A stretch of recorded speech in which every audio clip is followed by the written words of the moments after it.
Kérésìmesì ọdún dé ẹ̀hó ìhó ayọ̀ àjọyọ̀ bíbí Jésù tún ṣojú yín bàbá wa Olubadan tilẹ̀ Ìbàdàn ọba Dr. Senator Mohood Olalekan Balogun Ali Okunmade II ẹ kú ọdún Kérésìmesì ọdún yìí á tún tọmọdé tó nílé tàlejò tàgbà lára nílùú Ìbàdàn á tòrò á tùṣẹ lọ́dún tuntun 2023 tó ń bọ̀ bàbá wa Olubadan Merry Christmas and Happy New Year 2023 in advance olùkéde Alhaj Olóyè Tajudeen Àyìnlá Olúgbòde àgbà akin bọ́bagún wàlẹ̀ Ìbàdàn ẹ kú ọdún o.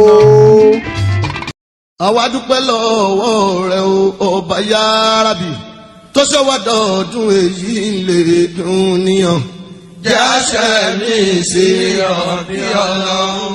ọdún tuntun tó ń bọ̀ yóò kó bá wa láyọ̀ jẹ́ àṣẹ mi sí ọ̀bí ọlọ́run. ọdún Kérésìmesì kó bá wa láyé jẹ́ àṣẹ mi sí ọ̀bí ọlọ́run.